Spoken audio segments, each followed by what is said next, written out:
Happy Easter, everybody! Today we're going to go ahead and continue with some farmhouse spring bunnies that can be used just for spring decoration, or you can add them into your Easter decoration. Check out the description box below to see what I used today. If you're not subscribed to my channel, please subscribe, check out some of my previous videos, and let me know what you think of them. Alright guys, let's get started in today's video. Here we go! Hey guys, and welcome to my channel where we do DIY projects, crafts, and some organization, but all on a budget. Come check out today's video. Today we're doing another farmhouse spring bunny. I think I like this one even more than last week. I took 3 strands and I put them next to each other to create a straight edge.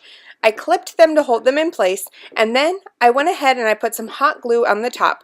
This will hold everything together and it'll make a nice edge for when we finish the shape of the face. Once the hot glue had dried, I took the clips off and I put one at the very top. This way I would just be out of my way but continue to secure and make sure that the ends stayed nice and tight.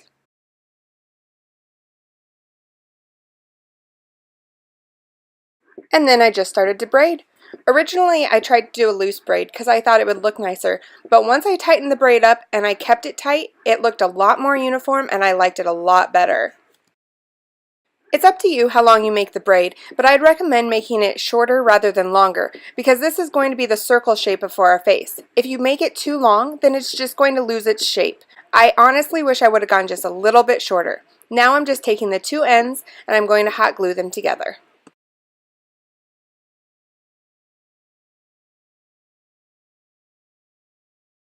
After I glued the ends together, you could still see some of the edges were fraying a little, so I added a little more hot glue just to keep everything from fraying and keep it all nice.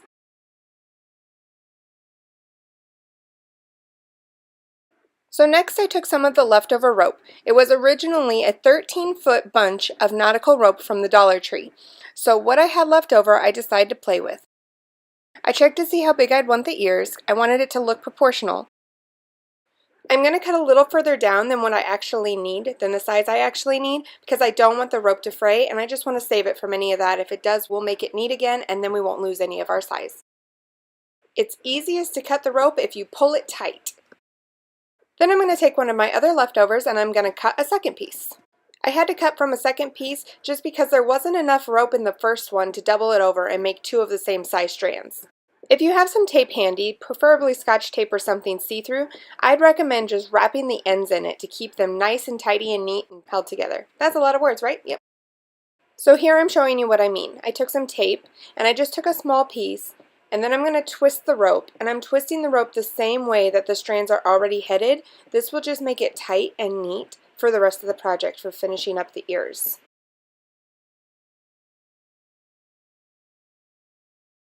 Then I'm going to take the 2 taped ends, so I'm going to make a loop, and I'm going to hot glue them together and just hold it so it can cure. I did this with both ears, and then I pulled out my chenille wire to give them a little bit more stability. I decided to use the black chenille wires, and you can get these at the Dollar Tree as well. I just thought the black would look a little bit better and not be so noticeable with the nautical rope that we already used. So I have 2 pieces, one for each ear. You can see here if I hold on to the ear how floppy and flimsy it is, and I didn't want that. So I'm going to go ahead and attach the chenille wire.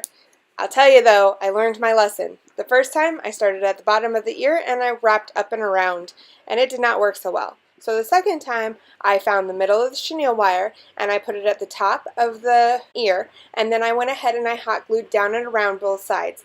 This really helped with the stability, and it also looked a lot nicer in my opinion. I played around a little bit to see where I wanted the ears on the face. I was going to take that spot and put it at one of the ears so we could cover it with a bow in the end. I think I like them there. Oh, you can't see. I think I like them like that on it. So I'm going to start with this one because we know exactly where it's going to go, and I'm going to put the hot glue onto the tape that we had added so that the rope would stay together nicer. And then I'm just going to lay the hot glue piece onto it. And it's going to sit there a little while to dry, then we'll go ahead and do this other ear, and then we'll go ahead and fancy them up a little bit, get them all springy. Next, I took some ribbon from the Dollar Tree. This is pink and sparkly. The ribbon from the Dollar Tree is a little papery, so you might want to use something else if you're not loving how this is. I'm going to cut 3 different sizes, a long, a medium, and a short, and we're going to go ahead and make them into circles. We're going to glue the ends together.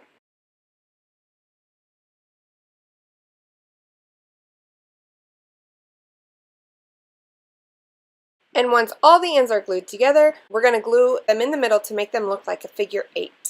We're going to do that with all 3 sizes. Once all of our circles are figure 8s, we're just going to go ahead and glue them in the center to each other, starting with the longest on bottom and the smallest on top. Then I took a smaller piece and I wrapped it around the very center of the figure 8s. I took 3 more pieces of ribbon and I cut them in a small, medium, and large.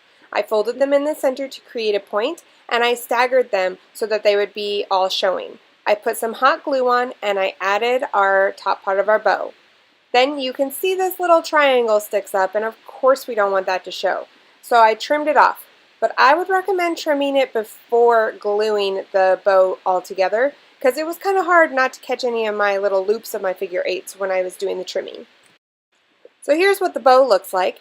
And then, like I said, we're going to cover up this big chunk of hot glue. So I added some hot glue to that area, and then I just put the bow in place. And voila! It covers it, you'd never know that was there, and it's the cutest little Easter bunny ever. This is great for farmhouse, this is great for a little kid's room, this is great for Easter and for spring, so it's a win-win all the way around. Here's both bunnies that I made. I like the size of the smaller bunny from last week better, but I really like the look of this one. Let me know what you think in the comments below. Let me know where you used it in your house. I hope you guys enjoyed. I can't wait to see you next week. Bye-bye.